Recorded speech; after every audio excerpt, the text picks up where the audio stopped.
Chapter 1. The greater part of mankind, my Paulinus, complains of the unkindness of nature, because we are born only for a short space of time, and that this allotted period of life runs away so swiftly, nay, so hurriedly, that with but few exceptions men's life comes to an end just as they are preparing to enjoy it. Nor is it only the common herd and the ignorant vulgar who mourn over this universal misfortune, as they consider it to be. This reflection has wrung complaints even from great men. Hence comes that well-known saying of physicians, that art is long, but life is short.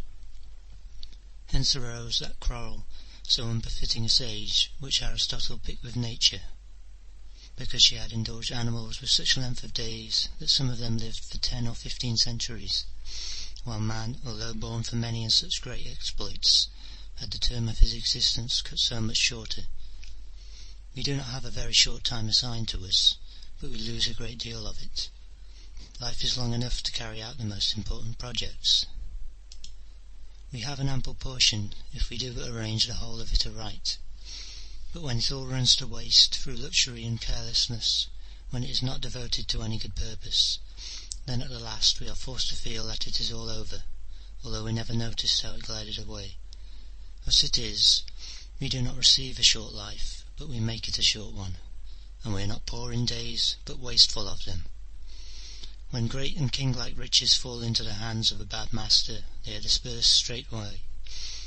But even a moderate fortune, when bestowed upon a wise guardian, increases by use. And in like manner, our life has great opportunities for one who knows how to dispose of it to the best advantage. Chapter 2.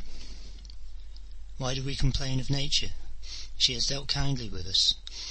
Life is long enough if you know how to use it. One man is possessed by an avarice which nothing can satisfy, another by a laborious diligence in doing what is totally useless, another is sodden by wine, another is benumbed by sloth. One man is exhausted by an ambition which makes him court the goodwill of others, another, through his eagerness as a merchant, is led to visit every land and every sea by the hope of gain. Some are plagued by the love of soldiering, and are always either endangering other men's lives, or in trembling for their own. Some wear away their lives in that voluntary slavery, the unrequited service of great men. Many are occupied either in laying claim to other men's fortune, or in complaining of their own. A great number have no settled purpose, and are tossed from one new scheme to another by a rambling, inconsistent, dissatisfied, fickle habit of mind. Some care for no object sufficiently to try to attain it, but lie lazily, yawning until their fate comes upon them. So I cannot doubt the truth of that verse which the greatest of poets has dressed in the guise of an oracular response. We live a small part only of our lives. But all duration is time, not life. Vices press upon us and surround us on every side, and do not permit us to regain our feet, or to raise our eyes and gaze upon truth, but when we are down keep us prostrate and chained to low desires. Men who are in this condition are never allowed to come to themselves. If ever by chance they obtain any rest, they roll to and fro like the deep sea, which heaves and tosses after a gale, and they never have any respite from their lusts. Do you suppose that I speak of those whose ills are notorious? Nay, look at those whose prosperity all men run to see. They are choked by their own good things. To how many men do riches prove a heavy burden? How many men's eloquence and continual desire to display their own cleverness has cost them their lives? How many are sallow with constant sensual indulgence? How many have no freedom left them by the tribe of clients that surges around them? Look through all these, from the lowest to the highest. This man calls his friends to support him, this one is present in court, this one is the defendant, this one pleads for him, this one is on the jury, but no one lays claim to his own self. Every one wastes his time over someone else. Investigate those men whose names are in everyone's mouth. You will find that they bear just the same marks. A is devoted to B, and B to C. No one belongs to himself. Moreover, some men are full of most irrational anger. They complain of the insolence of their chiefs because they have not granted them an audience when they wished for it, as if a man had any right to complain of being so haughtily shut out by another, when he never has leisure to give his own conscience a hearing. This chief of yours, whoever he is, though he may look at you in an offensive manner, still will some day look at you, open his ears to your words, and give you a seat by his side. But you never designed to look upon yourself, to listen to your own grievances. You ought not, then, to claim these services from another, especially since, while you yourself were doing so, you did not wish for an interview with another man, but were not able to obtain one with yourself. Chapter 3. Were all the brightest intellects of all time to employ themselves on this one subject, they never could sufficiently express their wonder at this blindness of men's minds. Men will not allow any one to establish himself upon their estates, and upon the most trifling dispute about the measuring of boundaries, they betake themselves to stones and cudgels. That they allow others to encroach upon their lives, nay, they themselves actually lead others in to take possession of them. You cannot find any one who wants to distribute his money, yet among how many people does every one distribute his life? Men covetously guard their property from waste, but when it comes to waste of time, they are most prodigal of that of which it would become them to be sparing. Let us take one of the elders, and say to him, "We perceive that you have arrived at the extreme limits of human life. You are in your 100th year, or even older. Come now, reckon up your whole life in black and white. Tell us how much of your time has been spent upon your creditors, how much on your mistress, how much on your king, how much on your clients, how much in quarrelling with your wife, how much in keeping your slaves in order, how much in running up and down the city on business. Add to this the diseases which we bring upon us with our own hands, and the time which is laid idle without any use having been made of it. You will see that you have not lived as many years as you count.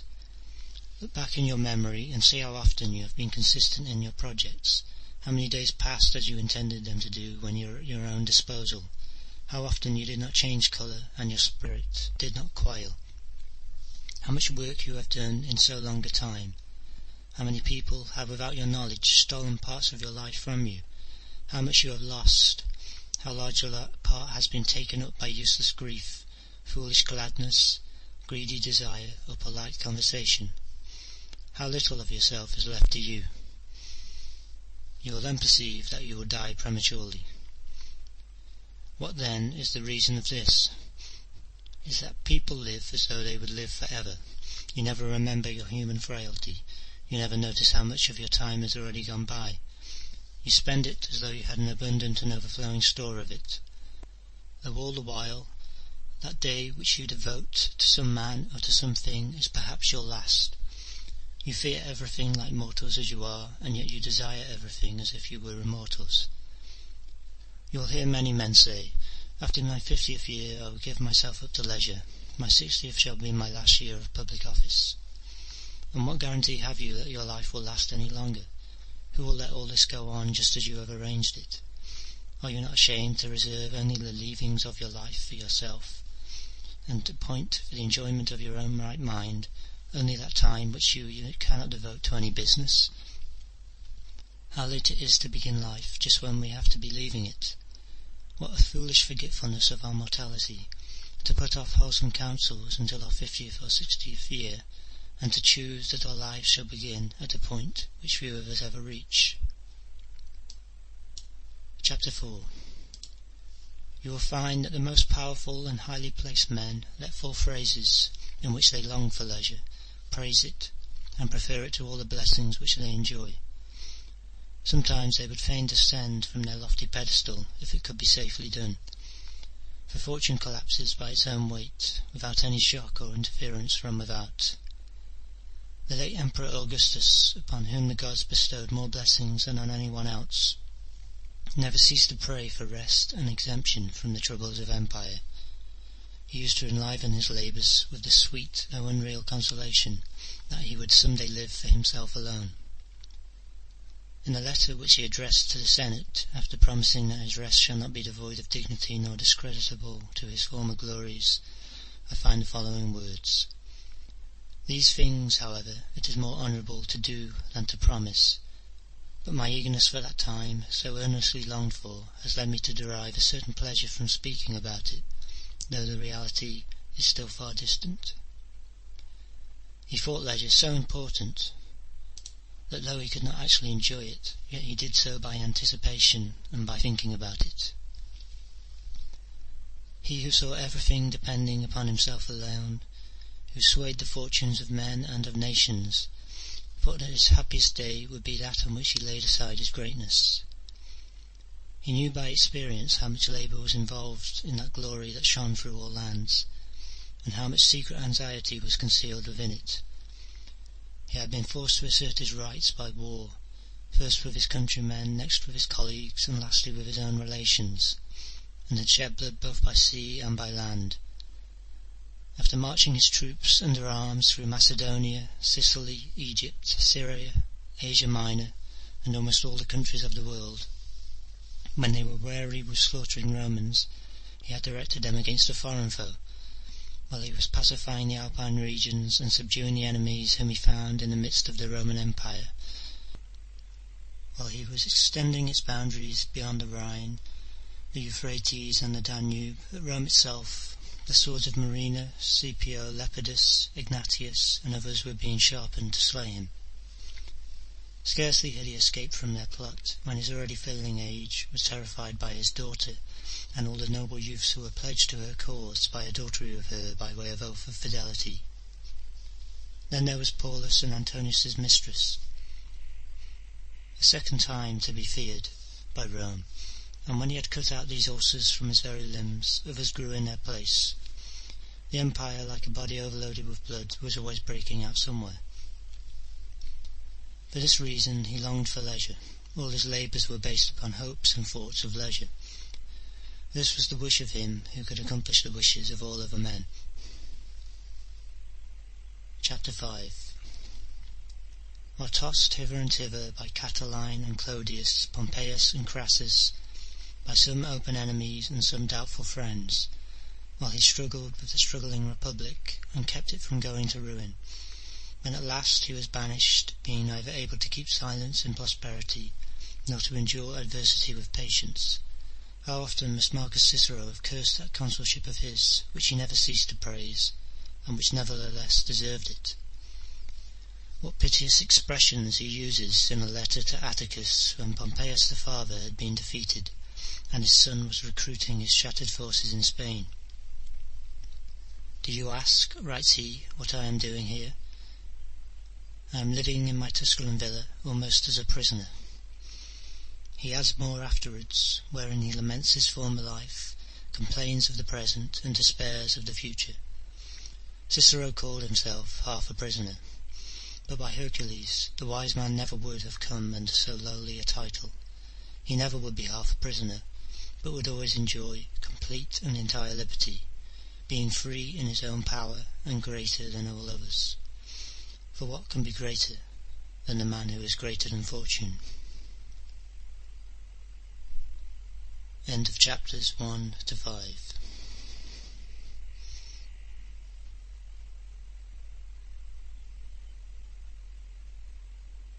Drusus, a vigorous and energetic man, brought forward bills for new laws and radical measures of the Gracious pattern, being the centre of a vast mob of all the peoples of Italy, and seeing no way to solve the question, since he was not allowed to deal with it as he wished, and yet was not free to throw it up after having once taken part in it, complained bitterly of his life, which had been one of unrest from the very cradle, and said, we are told, that he was the only person who never had any holidays, even when he was a boy. Indeed, while he was still under age and wearing the praetexta, he had the courage to plead the cause of accused persons in court, and to make use of his influence so powerfully that it is well known that in some cases his exertions gained a verdict. Where would such precocious ambition stop? You may be sure that one who showed such boldness as a child would end by becoming a great pest both in public and in private life. It was too late for him to complain that he had had no holidays, when from his boyhood he had been a firebrand and a nuisance in the courts. It is a stock question whether he committed suicide, for he fell by a sudden wound in the groin, and some doubted whether his death was caused by his own hand, though none disputed its having happened most seasonably. It would be superfluous to mention more who, while others taught them the happiest of men, have themselves borne true witness to their own feelings, and have loathed all that they have done for all the years of their lives. Yet by these complaints they have effected no alteration either in others or in themselves, for after these words have escaped them, their feelings revert to their accustomed frame. By Hercules, that life of you great men, even though it should last for more than 1,000 years, is still a very short one. Those vices of yours would swallow up any extent of time. No wonder if this our ordinary span, which though nature hurries on, can be enlarged by common sense, soon slips away from you, for you do not lay hold of it, or hold it back and try to delay the swiftest of all things, but you let it pass as though it were a useless thing, and you could supply its place. Chapter 7. Among these I reckon in the first place those who devote their time to nothing but drinking and debauchery.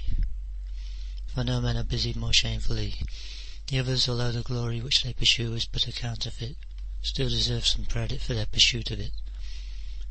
Though you may tell me of misers, of passionate men, of men who hate and who even wage war without a cause, yet all such men sin like men, but the sin of those who are given up to gluttony and lust is a disgraceful one. Examine all the hours of their lives.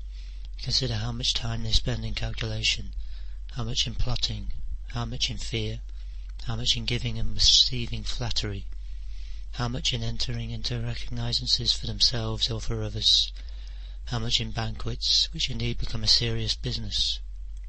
You will see that they are not allowed any breathing time, either by their pleasures or their pains. Finally, all are agreed that nothing, neither eloquence nor literature, can be done properly by one who is occupied with something else, and nothing can take deep root in a mind which is directed to some other subject, and which rejects whatever you try to stuff into it. No man knows less about living than a businessman. There is nothing about which it is more difficult to gain knowledge. Other arts have many folk everywhere who profess to teach them. Some of them can be so thoroughly learned by mere boys that they are able to teach them to others, but one's whole life must be spent in learning how to live, and, which may perhaps surprise you more, one's whole life must be spent in learning how to die. Many excellent men have freed themselves from all hindrances, have given up riches, business and pleasure, and have made it their duty to the very end of their lives to learn how to live, and yet the larger portion of them leave this life confessing that they do not yet know how to live, and still less know how to live as wise men.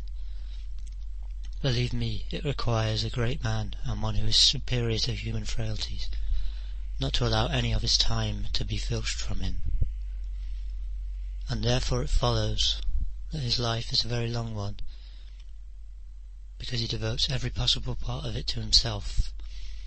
No portion lies idle or uncultivated or in another man's power, for he finds nothing worthy of being exchanged for his time, which he husbands most grudgingly. He therefore had time enough, whereas those who gave up a great part of their lives to the people of necessity had not enough. Yet you need not suppose that the latter were not sometimes conscious of their loss.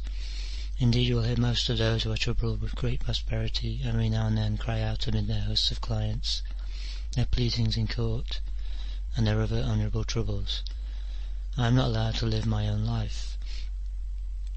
Why is he not allowed? Because all those who call upon you to defend them take you away from yourself.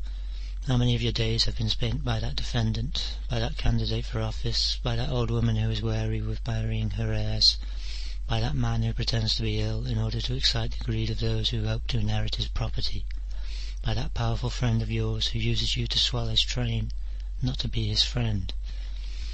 Balance your account and run over all the days of your life. You will see that only a very few days, and only those which were useless for any other purpose, have been left to you. He who has obtained the fasces for which he longed is eager to get rid of them, and is constantly saying, "When will this year be over?" Another exhibits public games, and once would have given a great deal for the chance of doing so, but now, "When," says he, "shall I escape from this?" Another is an advocate who is fought for in all the courts, and who draws immense audiences, who crowd all the forum to far great distance, then they can hear him. When, says he, will vacation time come? Every man hurries through his life, and suffers from a yearning for the future and the weariness of the present.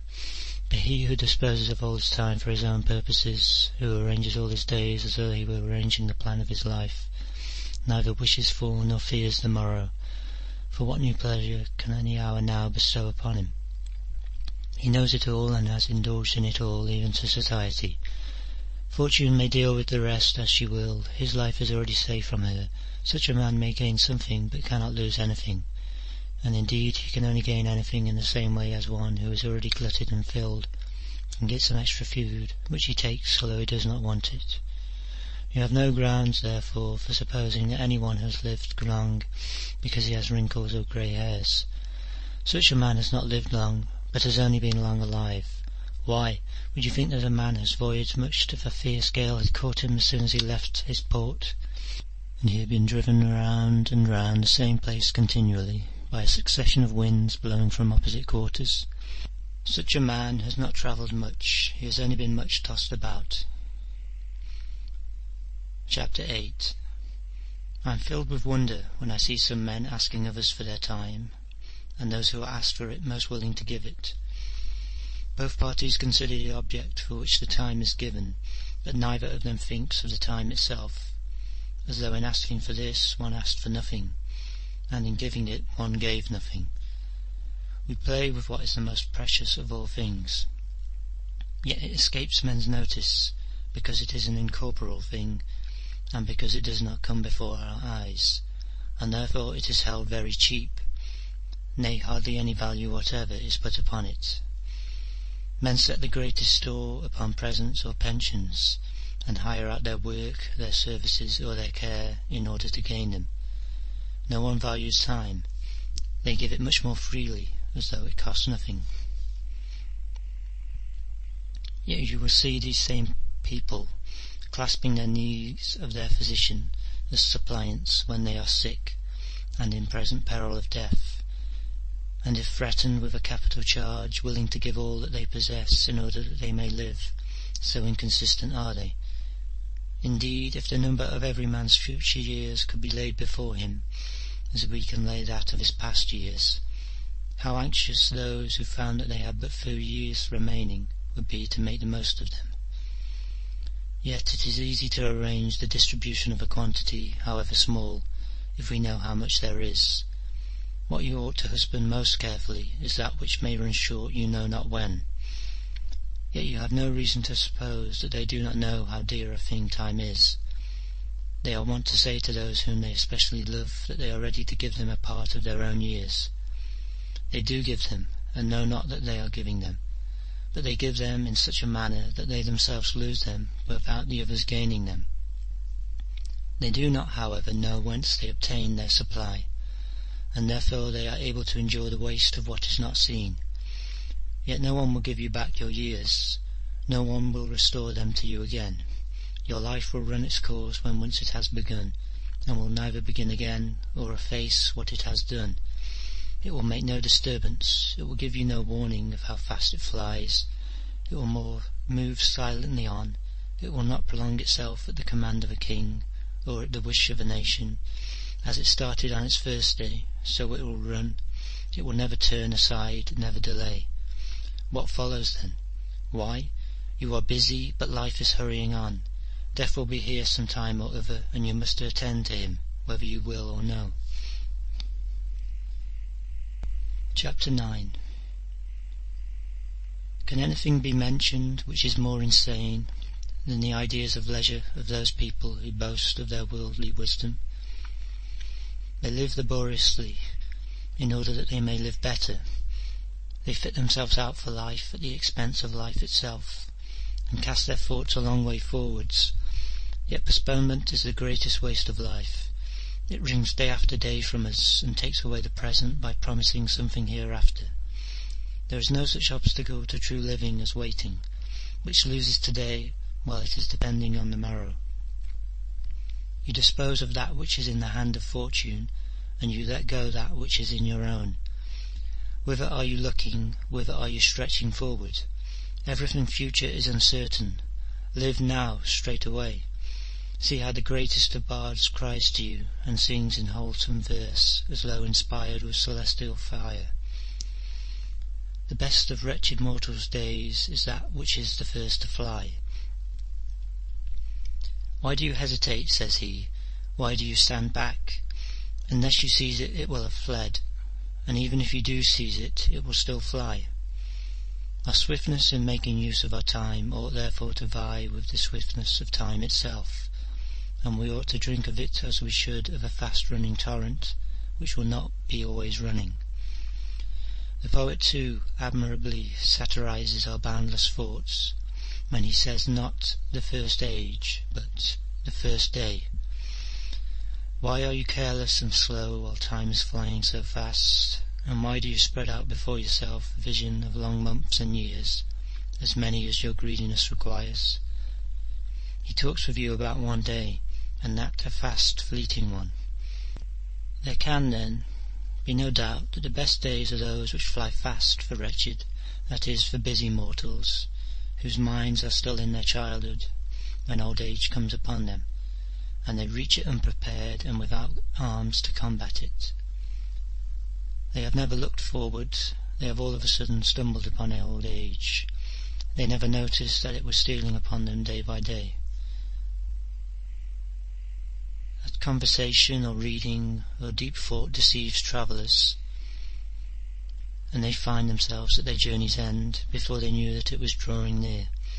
So in this fast and never-ceasing journey of life, which we make at the same pace whether we are asleep or awake, busy people never notice that they are moving till they are at the end of it.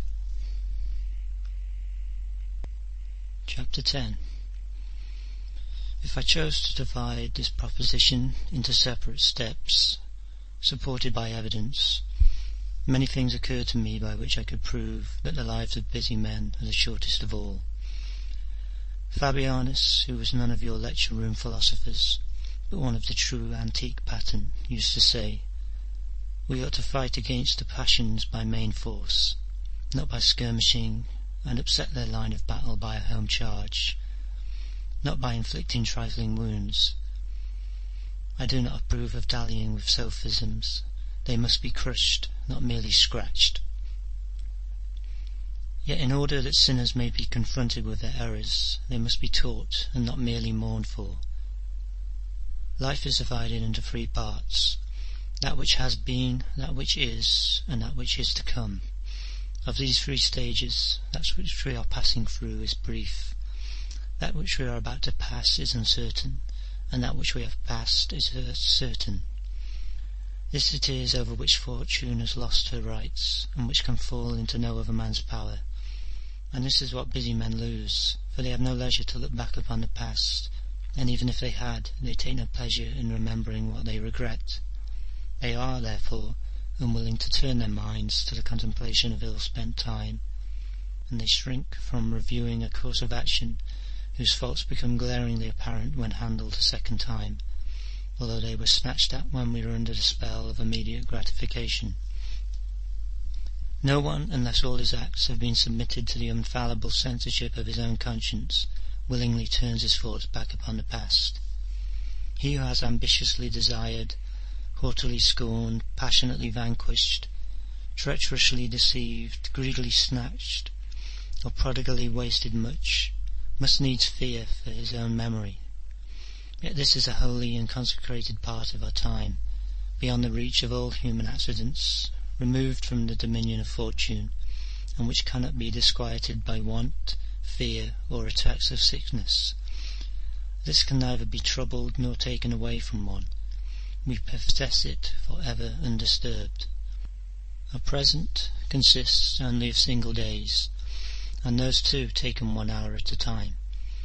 But all the days of past times appear before us when bidden, and allow themselves to be examined and lingered over, albeit busy men cannot find time for so doing. It is the privilege of a tranquil and peaceful mind to review all the parts of its life, but the minds of busy men are like animals under the yoke, and cannot bend aside or look back.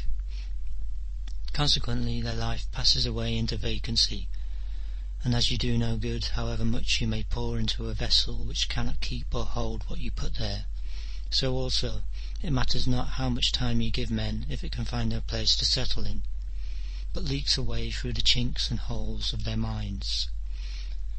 Present time is very short, so much so that to some it seems to be no time at all, for it is always in motion and runs swiftly away. It ceases to exist before it comes, and can no more brook delay than can the universe or the host of heaven, whose unresting movement never lets them pause on their way. Busy men, therefore, possess present time alone, that being so short that they cannot grasp it, and when they are occupied with many things, they lose even this.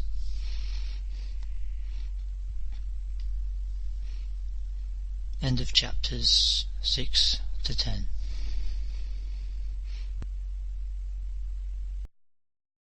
For how short a time they live.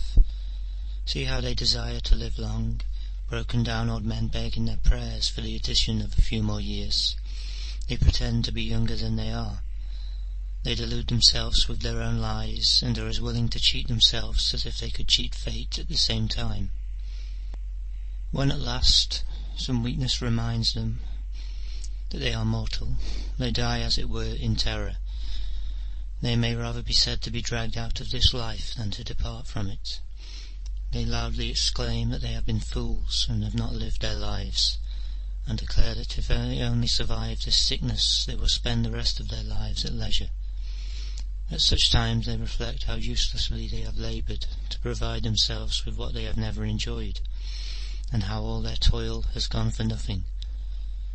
But those whose life is spent without any engrossing business may well find it ample. No part of it is made over to others, or scattered here and there.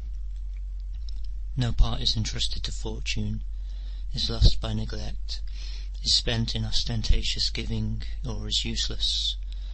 All of it is, so to speak, invested at good interest. A very small amount of it, therefore, is abundantly sufficient, and so, when his last day arrives, the wise man will not hang back, but will walk with a steady step to meet death. Chapter 12. Perhaps you will ask me whom I mean by busy men. You need not think that I allude only to those who are hunted out of the courts of justice with dogs at the close of the proceedings, those whom you see either honourably jostled by a crowd of their own clients, or contemptuously hustled in visits of ceremony by strangers, who call them away from home to hang about their patrons' doors, or who make use of the praetor's sales by auction to acquire infamous gains which some day will prove their own ruin. Some men's leisure is busy, in their country house or on their couch, in complete solitude. Even though they have retired from all men's society, they still continue to worry themselves. We ought not to say that such men's life is one of leisure, but their very business is sloth. Would you call a man idle who expends anxious finicking care in the arrangement of his Corinthian bronzes, valuable only through the mania of a few connoisseurs, and who passes the greater part of his days among plates of rusty metal, who sits in the palaestra, shamed that our very vices should be foreign, watching boys wrestling, who distributes his gangs of fettered slaves into pairs according to their age and colour, who keeps athletes of the latest fashion. Why do you call those men idle, who pass many hours at the barber's while the growth of the past night is being plucked out by the roots, holding councils over each several hair, while the scattered locks are arranged in order, and those which fall back are forced forward unto the forehead? How hungry they become if the shaver is a little careless, as though he were shearing a man. What a white heat they work themselves into if some of their mane is cut away, if some part of it is ill arranged, if all their ringlets do not lie in regular order. Who of them would not rather that the state were overthrown than that his hair should be ruffled? Who does not care more for the appearance of his head than for his health? Who would not prefer ornament to honour? Do you call these men idle, who make a business of the comb and looking-glass?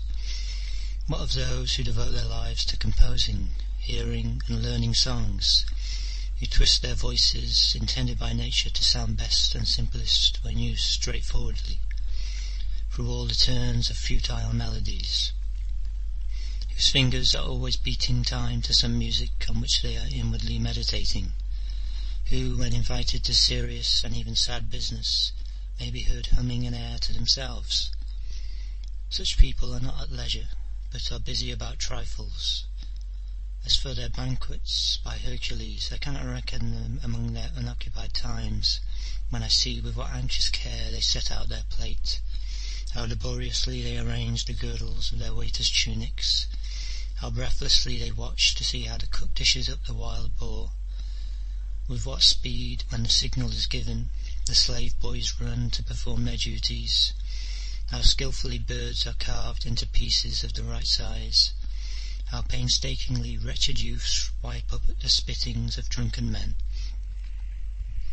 By these means men seek credit for taste and grandeur, and their vices follow them so far into their privacy that they can neither eat nor drink without a view to effect. Nor should I count those men idle who are themselves carried hither and thither in sedans and litters, and who look forward to their regular hour for taking this exercise as though they were not allowed to omit it. Men who are reminded by someone else when to bathe, when to swim, when to dine. They actually reach such a pitch of languid effeminacy as not to be able to find out for themselves whether they are hungry. I have heard one of these luxurious folk, if indeed we ought to give the name of luxury to unlearning the life and habits of a man, when he was carried in men's arms out of the bath and placed in his chair, say inquiringly, "Am I seated?" Do you suppose that such a man as this, who did not know when he was seated, could know whether he was alive, whether he could see, whether he was at leisure? I can hardly say whether I pity him more if he really did not know, or if he pretended not to know this. Such people do really become unconscious of much, but they behave as though they were unconscious of much more. They delight in some failings because they consider them to be proofs of happiness. It seems the part of an utterly low and contemptible man to know what he is doing. After this, do you suppose that playwrights draw largely upon their imaginations in their burlesques upon luxury? By Hercules, they omit more than they invent. In this age, inventive in this alone, such a number of incredible vices have been produced, that already you are able to reproach the playwrights with omitting to notice them. To think that there should be any one who had so far lost his senses through luxury as to take someone else's opinion as to whether he was sitting or not. This man certainly is not at leisure. You must bestow a different title on him. He is sick, or rather dead. He is only at leisure who feels that he is at leisure. But this creature is only half alive. If he wants someone to tell him what position his body is in, how can such a man be able to dispose of any time? Chapter 13. It would take long to describe the various individuals who have wasted their lives over playing at draughts, playing at ball, or toasting their bodies in the sun. Men are not at leisure if their pleasures partake of the character of business. But no one will doubt that those persons are laborious triflers who devote themselves to the study of futile literary questions, of whom there is already a great number in Rome also. It used to be a peculiarly Greek disease of the mind to investigate how many rowers Ulysses had, whether the Iliad or the Odyssey was written first, and furthermore, whether they were written by the same author, with other matters of the same stamp, which neither please your inner consciousness if you keep them to yourself, nor make you seem more learned, but only more troublesome if you publish them abroad. See, already this vain longing to learn what is useless has taken hold of the Romans. The other day I heard somebody telling who was the first Roman general who did this or that. Duilius was the first who won a sea fight. Curius Dentatus was the first who drove elephants in his triumph. Moreover, these stories, though they add nothing to real glory, do nevertheless deal with the great deeds of our countrymen. Such knowledge is not profitable, yet it claims our attention as a fascinating kind of folly. I will even pardon those who want to know who first persuaded the Romans to go on board ship. It was Claudius, who for this reason was surnamed Caudex, because any piece of carpentry formed of many planks was called caudex by the ancient Romans, for which reason public records are called codices, and by old custom the ships which ply on the Tiber with provisions are called codicaria. Let us also allow that it is to the point to tell how Valerius Corvinus was the first to conquer Messana, and first of the family of the Valerii transferred the name of the captured city to his own, and was called Messana, and how the people gradually corrupted the pronunciation and called him Messala. Or would you let anyone find interest in Lucius Sulla, having been the first to let lions loose in the circus, they having been previously exhibited in chains, and hurlers of darts having been sent by King Bocchus to kill them? This may be permitted to their curiosity, but can it serve any useful purpose to know that Pompeius was the first to exhibit 18 elephants in the circus, who were matched in a mimic battle with some convicts? The leading man in the state, and one who, according to tradition, was noted among the ancient leaders of the state for his transcendent goodness of heart, thought it a notable kind of show to kill men in a manner hitherto unheard of. Do they fight to the death? That is not cruel enough. Are they torn to pieces? That is not cruel enough. Let them be crushed flat by animals of enormous bulk. It would be much better that such a thing should be forgotten, for fear that hereafter some potentate might hear of it and envy its refined barbarity. Oh, how doth excessive prosperity blind our intellects! At the moment at which he was casting so many troops of wretches to be trampled on by outlandish beasts, and he was proclaiming war between such different creatures, and he was shedding so much blood before the eyes of the Roman people, whose blood he himself was soon to shed even more freely. He thought himself the master of the whole world, yet he afterwards, deceived by the treachery of the Alexandrians, had to offer himself to the dagger of the vilest of slaves, and then at last discovered what an empty boast was his surname of the Great. But to return to the point from which I have digressed, I will prove that even on this very subject some people expend useless pains. The same author tells us that Metellus, when he triumphed after having conquered the Carthaginians in Sicily, was the only Roman who ever had 120 captured elephants led before his car, and that Sulla was the last Roman who extended the pomerium, which it was not the custom of the ancients to extend on account of the conquest of provincial, but only of Italian territory. Is it more useful to know this than to know that the Mount Aventine, according to him, is outside of the pomerium, for one of two reasons, either because it was thither that the plebeians succeeded, or because when Remus took his auspices on that place, the birds which he saw were not propitious, and other stories without number of the like sort, which are either actual falsehoods or much the same as falsehoods. But even if you allow that these authors speak in all good faith, if they pledge themselves for the truth of what they write, still, whose mistakes will be made fewer by such stories? Whose passions will be restrained? Whom will they make more brave, more just, or more gentlemanly? My friend Fabianus used to say that he was not sure that it was not better not to apply oneself to any studies at all, than to become interested in these. Chapter 14. The only persons who are really at leisure are those who devote themselves to philosophy, and they alone really live, for they do not merely enjoy their own lifetime, but they annex every century to their own. All the years which have passed before them belong to them. Unless we are the most ungrateful creatures in the world, we shall regard these noblest of men, the founders of divine schools of thought, as having been born for us and having prepared life for us. We are led by the labour of others to behold most beautiful things which have been brought out of darkness into light. We are not shut out from any period. We can make our way into every subject, and if only we can summon up sufficient strength of mind to overstep the narrow limit of human weakness, we have a vast extent of time wherein to disport ourselves.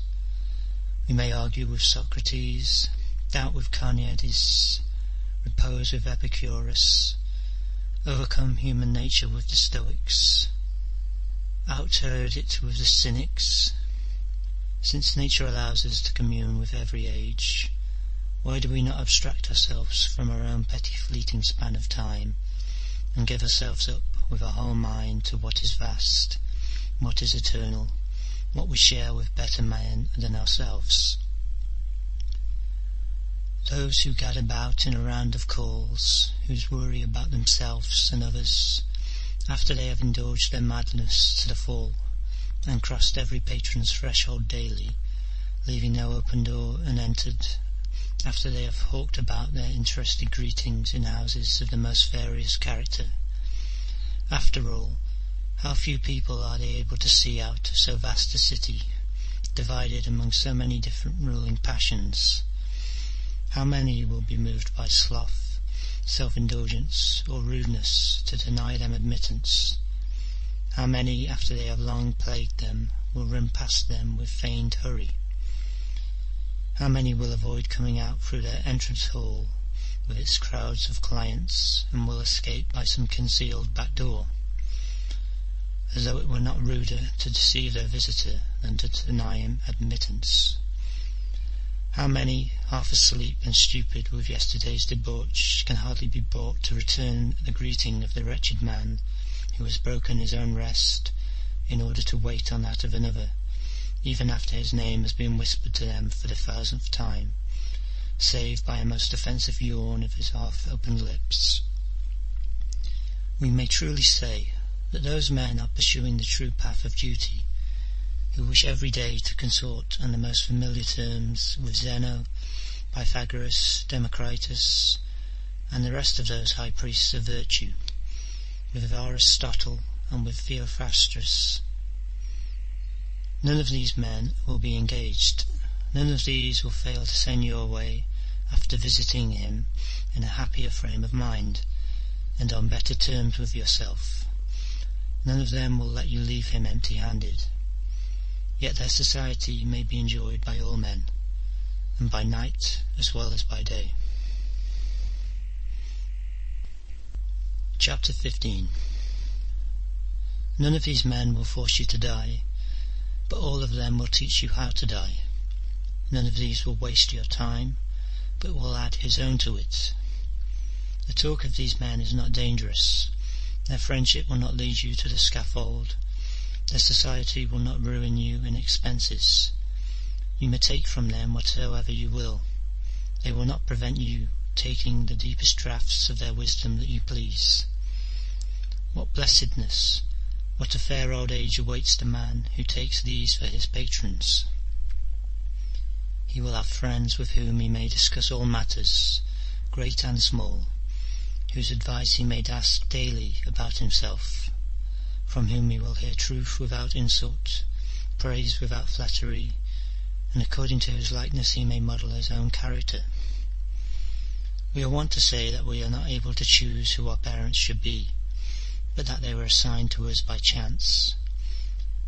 Yet we may be born just as we please. There are several families of the noblest intellects. Choose which you would like to belong to. By your adoption you will not receive their name only, but also their property, which is not intended to be guarded in a mean and miserly spirit. The more persons you divide it among, the larger it becomes. These will open to you the path which leads to eternity, and will raise you to a height from whence none shall cast you down. By this means alone can you prolong your mortal life, nay, even turn it into an immortal one. High office, monuments, all that ambition records in decrees or piles up in stone, soon passes away. Lapse of time casts down and ruins everything, but those things on which philosophy has set its seal are beyond the reach of injury. No age will discard them or lessen their force. Each succeeding century will add somewhat to the respect in which they are held.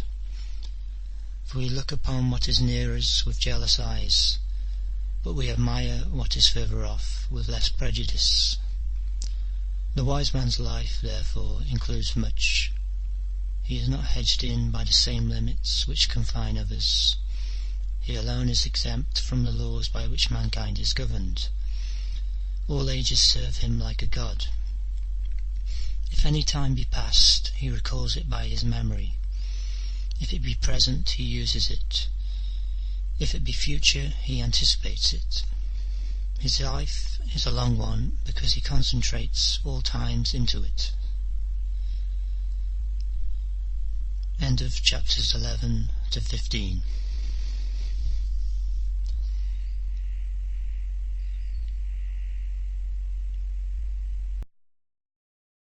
The shortest and unhappiest lives who forget the past, neglect the present, and dread the future.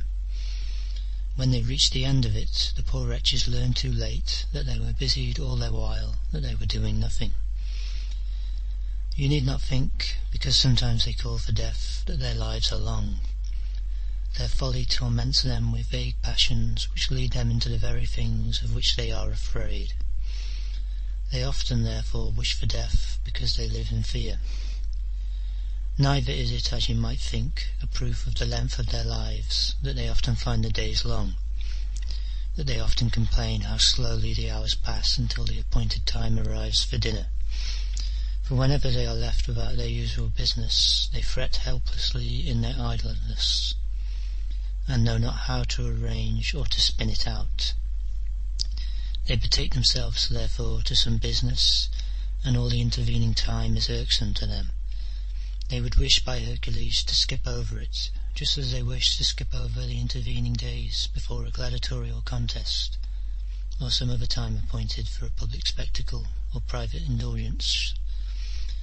All postponement of what they wish for is grievous to them, yet the very time which they enjoy is brief and soon past, and is made much briefer by their own fault, for they run from one pleasure to another, and are not able to devote themselves consistently to one passion. Their days are not long, but odious to them. On the other hand, how short they find the nights which they spend with courtesans or over wine. Hence arises that folly of the poets who encourage the errors of mankind by their myths, and declare that Jupiter, to gratify his voluptuous desires, doubled the length of the night.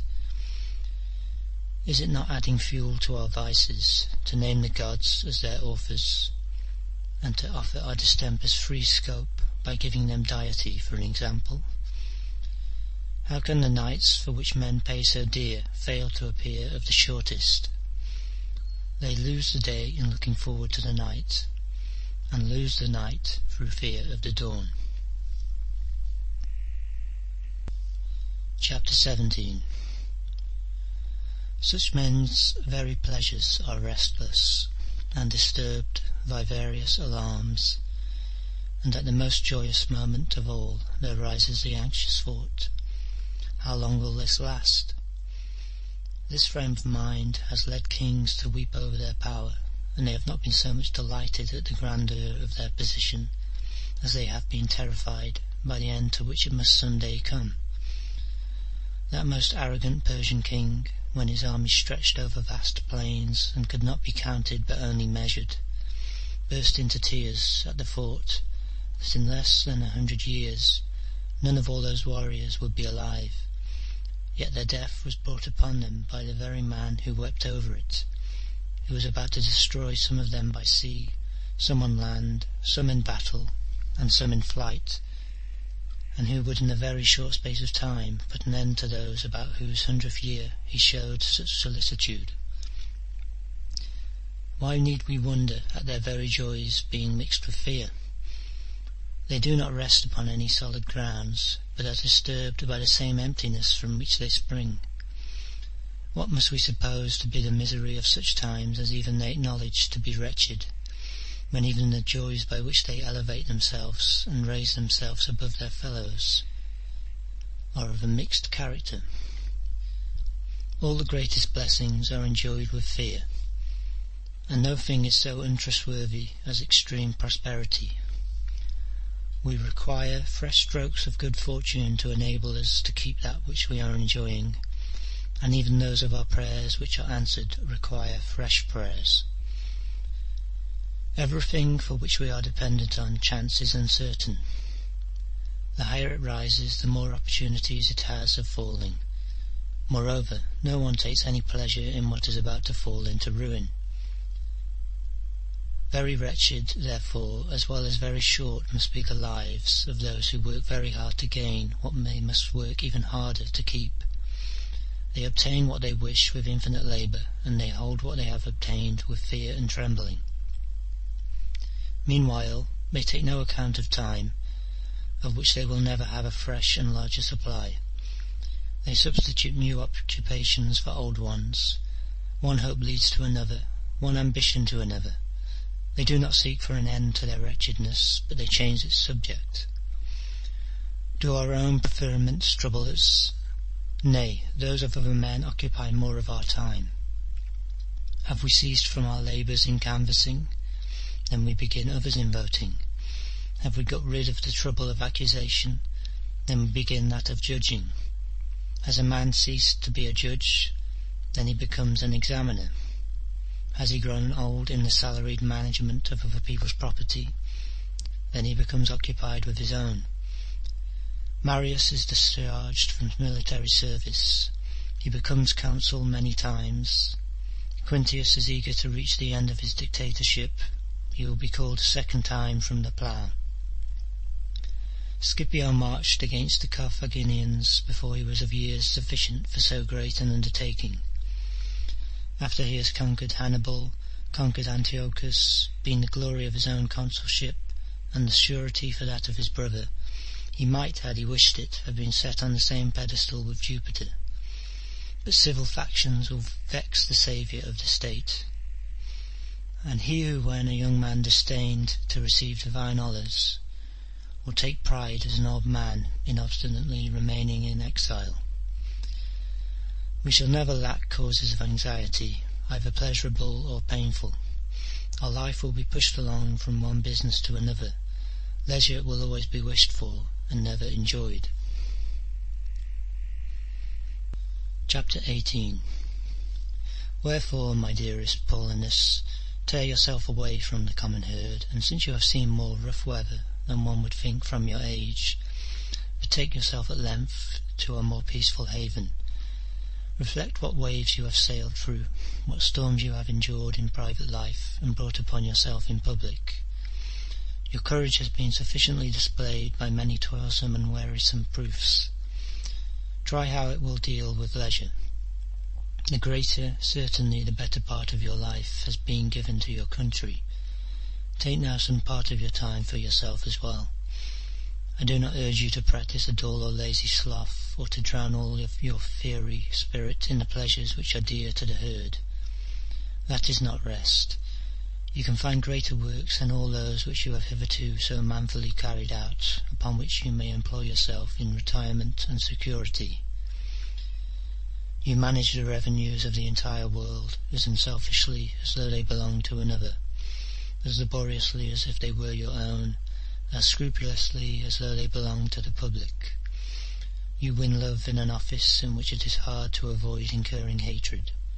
Yet believe me, it is better to understand your own mind than to understand the corn market.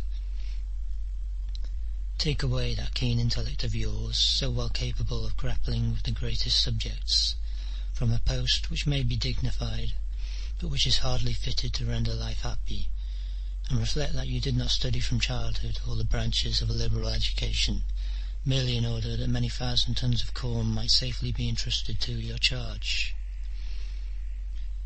You have given us promise of something greater and nobler than this.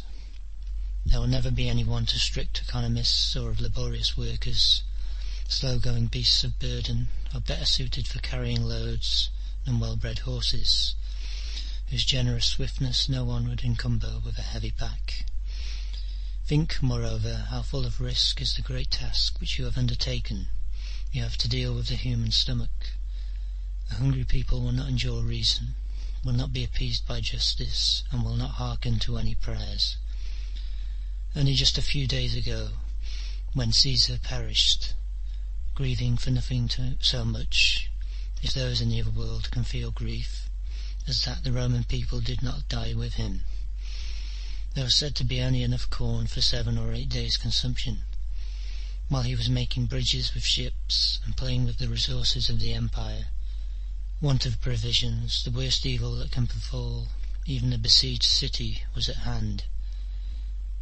His imitation of a crazy, outlandish, and misproud king very nearly ended in ruin, famine, and the general revolution which follows famine.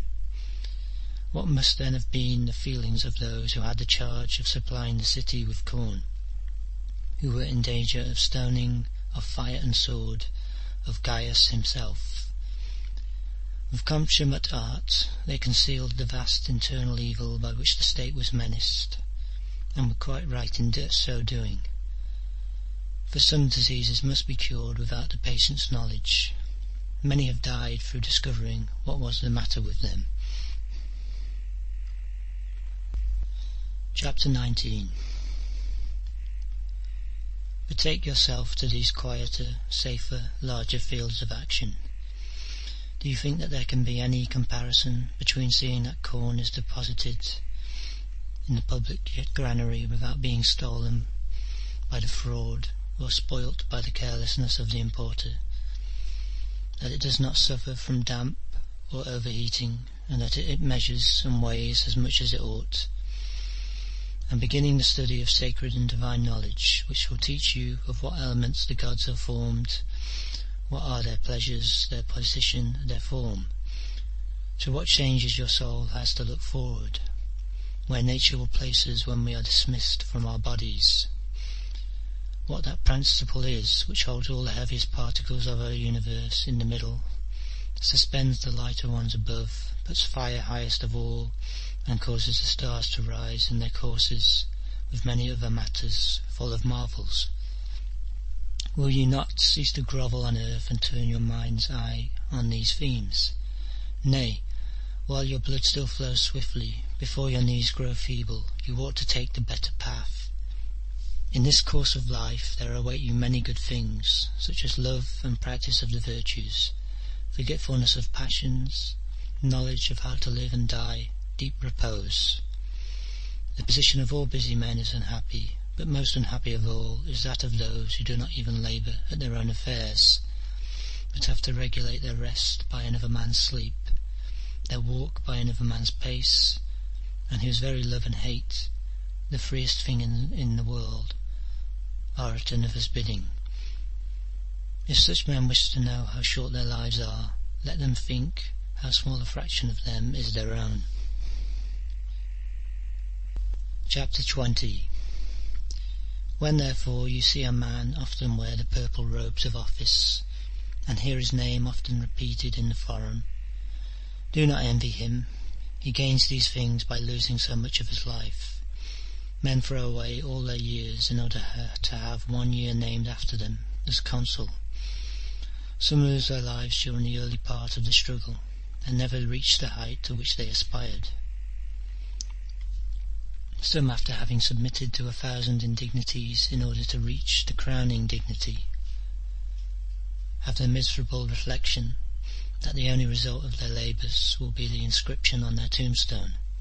Some, while telling off extreme old age, like youth, for new aspirations, have found it fail from sheer weakness amid great and presumptuous enterprises. It is a shameful ending when a man's breath deserts him in a court of justice, while, although well stricken in years, he is still striving to gain the sympathies of an ignorant audience for some obscure litigant. It is base to perish in the midst of one's business, wearied with living sooner than with working, shameful too to die in the act of receiving payments amid the laughter of one's long-expected heir. I cannot pass over an instance which occurs to me. Tyrannius was an old man of the most painstaking exactitude, who, after entering upon his 90th year, when he had by Caesar's own act been relieved of his duties as collector of the revenue, ordered himself to be laid out on his bed and mourned for as though he were dead. The whole house mourned for the leisure of its old master, and did not lay aside its mourning until his work was restored to him. Can men find such pleasure in dying in harness? Yet many are of the same mind. They retain their wish for labour longer than their capacity for it, and fight against their bodily weakness. They think old age an evil for no other reason than because it lays them on the shelf. The law does not enrol a soldier after his 50th year, or require a senator's attendance after his 60th. But men have more difficulty in obtaining their own consent than that of the law to a life of leisure. Meanwhile, while they are plundering and being plundered, while one is disturbing another's repose, and all are being made wretched alike, life remains without profit, without pleasure, without any intellectual progress. No one keeps death well before his eyes. No one refrains from far-reaching hopes. Some even arrange things which lie beyond their own lives, such as huge sepulchral buildings, the dedication of public works, and exhibitions to be given at their funeral pyre, and ostentatious processions. But, by Hercules, the funerals of such men ought to be conducted by the light of torches and wax tapers, as though they had lived but a few days. End of chapters 16 to 20. End of the Shortness of Life by Lucius Annius Seneca, translated by Aubrey Stewart.